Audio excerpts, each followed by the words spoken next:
नमस्कार दोस्तों, सभी को जोहार, झारखंडी जोहार और आप सभी के अपने चैनल झारखंड एग्ज़ाम में स्वागत है। दोस्तों, जैसे कि मैंने आपको पिछले वीडियो में बता चुका था कि क्या-क्या होने वाला है, बस उसी प्रकार से हुआ है। एक चीज़ जो हम लोगों के अनुरूप नहीं हुआ, वो है डेट। डेट थोड़ा लंबा चला गया, बाकी सारे चीज़ अच्छे हुए हैं और जो सर से डिस्कस हुआ था, उसी प्रकार से बहस हुआ और बहुत ही अच्छा इस बार सर के द्वारा डिफेंड किया गया और हर एक चीज़ जो बोलना चाहिए था वो सब बताया गया था। और चलिए आपको बताते हैं। वैसे तो एक चीज़ आप लोगों को मैं बताना चाहता हूँ कि जीवन एक ऐसा पहलू है, उसमें जो है निराशा आशा लगी हुई है। और आप सबको मैं एक चीज़ बताना चाहता हूँ कि अगर ये जिस पर आपको उम्मीद है, इसको अगर आप हटा देते हैं तो आपको और क्या नज़र आता है? आस-पास कुछ नज़र आ रहा है क्या? कुछ नहीं नज़र आ रहा है। तो यही बात समझिए कि देर है मगर अंधेर नहीं। और ये तो खुद इस बार जज बोल दिए हैं कि अगला हेयरिंग जो है लास्ट हेयरिंग है। काफ़ी अच्छा हेयरिंग हुआ है। आप लोगों को तो बहुत सारे सोर्सेज से पता चला होगा कि क्या कुछ हुआ है, लेकिन मैं आपको कुछ अलग और पूरा फ्रेश सारी जानकारियों को इकट्ठा करके और अच्छे से आपको बताने वाला हूँ कि क्या कुछ हुआ है। थोड़ा-सा उम्मीद जो है बना कर रखिए, क्योंकि जीवन में उम्मीद काफ़ी इम्पोर्टेंट चीज़ है। आशा, उम्मीद बहुत इम्पोर्टेंट चीज़ है और हम कर भी क्या सकते हैं, ये बात है। जैसे कि बहुत सारे लोग कमेंट करते हैं कि डेट पर डेट, या तो फिर कुछ लोग ये भी कमेंट कर रहे हैं जो विरोधी हैं, कह रहे तुम लोगों के चक्कर में मेरा नहीं कुछ हो रहा है। अरे यार, ये सरकार जो है ना, वो किसी का कुछ नहीं कर रहा है, तेरा और मेरा क्या। अगर उस प्रकार का सिंसियर सरकार रहता या गवर्नमेंट रहती, तो अभी देखिए टेंडर निकाल रहा है कि कौन एग्ज़ाम लेगा, जबकि झारखंड पुलिस पहले फॉर्म निकालना चाहिए। फॉर्म भरवाओ पहले स्टूडेंट से, उसके बाद जो है इसका टेंडर निकालो। साथ ही साथ दोनों काम करो, पहले फॉर्म भरवाओ, साथ में टेंडर करवाओ। थोड़ा-सा मैं अलग टॉपिक में जा रहा हूँ। झारखंड पुलिस का जो नियुक्ति का सारा कुछ पता चल गया है कि लगभग 12-13 हज़ार सीट है, उसका पहले वैकेंसी आ जाना चाहिए था और ये दिसंबर में ही आ जाना चाहिए था। और उसका फॉर्म एक तरफ से अप्लाई होता है और एक तरफ से आप एग्ज़ाम की तैयारी करवाइए। सो नहीं, जिसमें केस चल रहा है, जिसमें कुछ लफड़ा है, उस पर आप लोग स्टूडेंट, हम लोग जो है स्टूडेंट एक ही कैटेगरी में हैं। आपस में मत लड़िए। यहाँ समझिए, हम लोग अपना अधिकार के लिए गए हैं, आपका अधिकार छीनने नहीं गए हैं। जब हम लोग के साथ बुरा हुआ, हम लोग का वैकेंसी एग्ज़ाम वगैरह सारा कुछ करा के जब रद्द कर दिया गया, तो कहाँ थे आप लोग? तब कभी सवाल किए कि ये गलत किया सरकार ने? तो फिर आप क्यों, कैसे उँगली उठा रहे हैं हम लोग के ऊपर कि आप लोग केस कर दिए, इसकी वजह से हम लोग का नया वाला नहीं हो रहा है? यार, हम लोग का पुराना जिसमें एज ख़त्म हो रहा है, उसको नहीं करा के नया वाला कराएगा, ये कौन-सा दृष्टिकोण से सही है? तो इस बात को समझिए आप। अपना सिर्फ फ़ायदा मत देखिए, इसमें देखिए स्टूडेंट होता है। आप भी एक स्टूडेंट हैं, हम भी एक स्टूडेंट हैं। हम लोगों का लास्ट ईयर चल रहा है, आप लोग अभी फ्रेशर हैं। आप लोगों के लिए बहुत ऑप्शंस हैं। अभी 13-12 हज़ार जो फॉर्म निकलेगा, 500 सीट से कहीं अधिक सीट है झारखंड पुलिस में।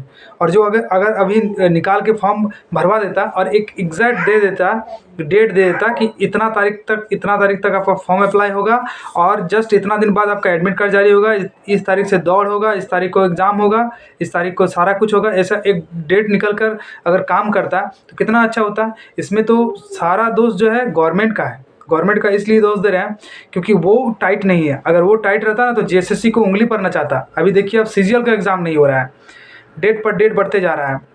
क्या जेएसएससी का औकात है कि ऐसा कर लेगा? सीएम बड़ा होता है कि ये लोग बड़ा होते हैं? एक झटका में उसका कुर्सी खींच लेता है। लेकिन क्या कीजिएगा, अभी हम लोगों का दुर्भाग्य है कि हम लोगों के पास ऐसा सरकार है जो पूरे स्टूडेंट का जीवन ही बर्बाद करके रख दिया है। तो दोस्तों, यही बात है, ठीक है? आपस में मत लड़िए, बात को समझिए। जो नियुक्ति पूरा होने वाला था, उसको बीच में रद्द करना कहीं से भी कानूनी संवैधानिक नहीं है, ठीक है? अगर ऐसा नहीं होता तो आज तक हम लोग कोर्ट में नहीं टिके रहते हैं। और आप देख रहे हैं कि किधर से क्या केस हो रहा है। तो चलिए दोस्तों, ये तो रहा थोड़ा-सा इधर-उधर की बातें। अब जो है हम लोग अपना केस के बारे में बात कर रहे हैं।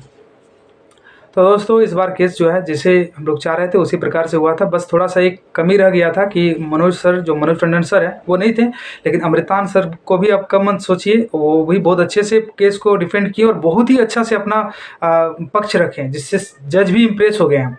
और ये दूसरा बार हुआ, एक बार पाठक सर के द्वारा हुआ था 2-3 डेट हेयरिंग से पहले कि वो लग रहे थे कि हम लोग का वकील बन के और पक्ष में बात कर रहे हैं। उसी प्रकार इस बार भी हुआ। इस बार भी जो है राजेश शंकर सर जो है वो उनको भी बातें पता चलती है। देखिए वो लोग जज है, ऐसा नहीं है कि उन लोगों को समझ में नहीं आ रहा है। इतना दिन हो गया, आपका 2 महीना टाइम दिया, उसके बाद भी जवाब नहीं दिया गया। फिर जो है सर के द्वारा, अमृतांश सर के द्वारा बताया गया कि सर देखिए ये लोग जो है ना हर बार इसी तरह करता है। पिछली बार भी आप केस हिस्ट्री चेक कीजिए, जब भी इनसे जवाब मांगा गया है एक डेट में जवाब नहीं देता है।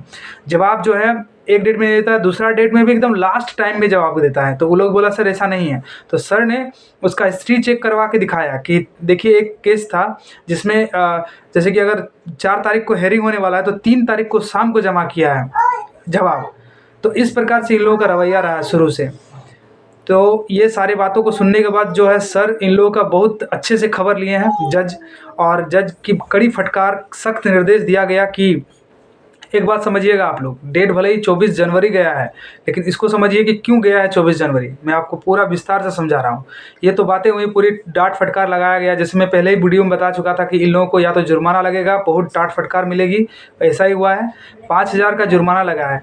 1 रुपया का भी अगर कोर्ट में किसी को जुर्माना लगता है ना तो वो एक रिकॉर्ड में रह जाता है।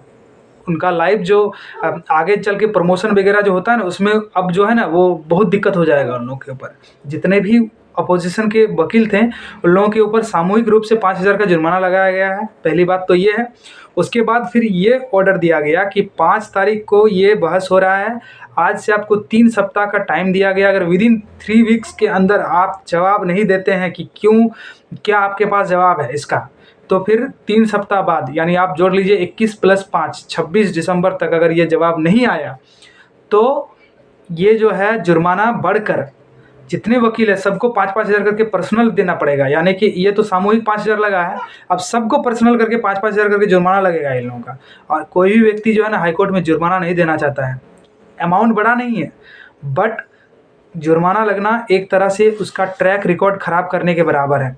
आगे चल के प्रमोशन उन लोगों का भी होता है, एजी वगैरह ये सब बनने का चांसेस रहता है। तो ये सब उन लोगों के ऊपर एक तरह सा, एक जैसे कि एक होता है पुलिस रिकॉर्ड में किसी का एफआईआर आ जाना, उसी प्रकार से एक ट्रैक रिकॉर्ड भी ख़राब हो रहा है उन लोगों का, वकील सब का।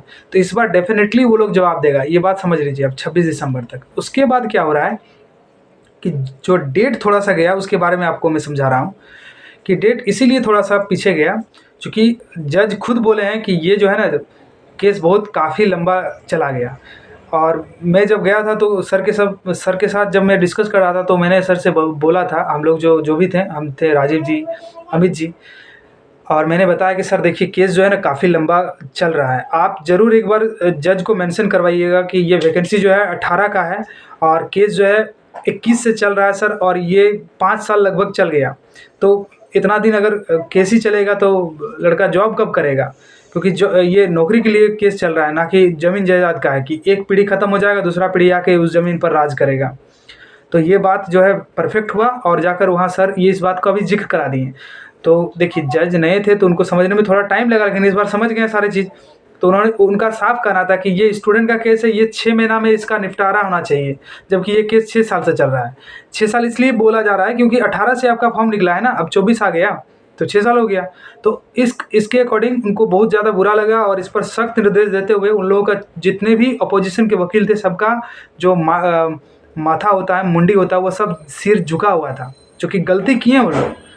और बहुत डांट फटकार लगाने के बाद, जुर्माना लगाने के बाद सख्त निर्देश भी दिए और कहा कि अगला जो डेट है इस डेट में केस डिस्पोजल होगा, आप जवाब देते हैं तो भी, और नहीं जवाब दीजिएगा तो जुर्माना लगाएंगे, प्लस आप लोगों के ऊपर और कड़ी कार्रवाई होगी। और अगला डेट में अगर आप जवाब नहीं देते हैं तो भी केस डिस्पोजल होगा, यानी हम इसका डिसीजन देंगे। तो ये हुआ, बहुत ही अच्छा इस बार जो है बहस हुआ है, काफ़ी अच्छा बहस हुआ है और सारा चीज़ हम लोग के ही पक्ष में है। सिर्फ एक चीज़ है जो कि डेट थोड़ा पीछे चल गया, उस पर भी सर से बात हुआ है शाम को। तो सर का कहना था कि देखिए डेट जो है ना पहले 5 जनवरी को मिल रहा था, यानी 5 दिसंबर से 5 जनवरी को।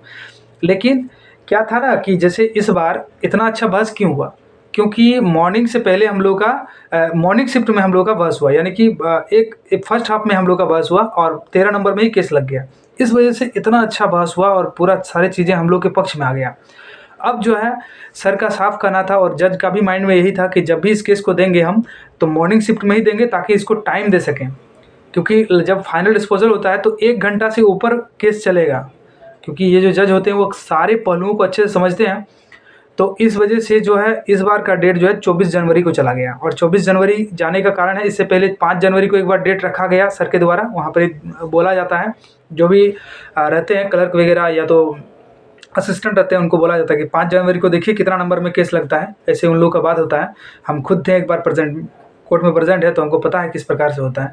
तो 5 जनवरी को केस जो है सेकेंड हाफ में जा रहा था, इन लास्ट तरफ 50-55 नंबर में केस जा रहा था। तो वो तो डेफिनेटली उस दिन टेक ओवर होता नहीं केस। फिर 14 जनवरी को डेट मिला, उसमें भी नहीं होता, यानी कि फिर जाके ये 24 जनवरी को डेट मिला और इस डेट को पक्का रखा गया, क्योंकि ये केस जो है अब जब भी देखिएगा कॉज लिस्ट आएगा आप लोगों को मैं बताऊंगा उस वक्त कि केस जो है फिर से 10, 12, 13, 14 इसी नंबर पर आएगा फिर से हम लोग का, ताकि बहस ठीक से हो सके और उस दिन केस डिस्पोजल हो सके। और जज के द्वारा बताया गया है कि नेक्स्ट जो है लास्ट हेयरिंग है, इस बात को आप लोग अच्छा से समझ लीजिए। और धैर्य रखना बहुत ज़रूरी है जीवन में भाई। क्या कीजिएगा, हम मानते हैं आप इसको हटा देते हैं, जाइए तैयारी कीजिए, कौन सा जॉब ले पाइएगा बताइए। झारखंड में कुछ है जॉब? JSSC CGL ये 4-5 साल से बंटाधार करके रखा हुआ है। गवर्नमेंट ठीक नहीं है भाई, गवर्नमेंट का ही सारा दोष है। एक एग्ज़ाम ढंग से नहीं करा पा रहा है, सारा जो है कानून स्टूडेंट के ऊपर। क्वेश्चन लीक हो गया तो स्टूडेंट को इतना साल केस करेंगे, ये करेंगे वो करेंगे। आप कभी ये बात बोलें कि मंत्री कोई लीक करेगा तो उसको ये करेंगे, गवर्नमेंट का कोई आदमी करेगा तो ये करेंगे, JSSC कुछ गलती करेगा तो इसको ये करेंगे।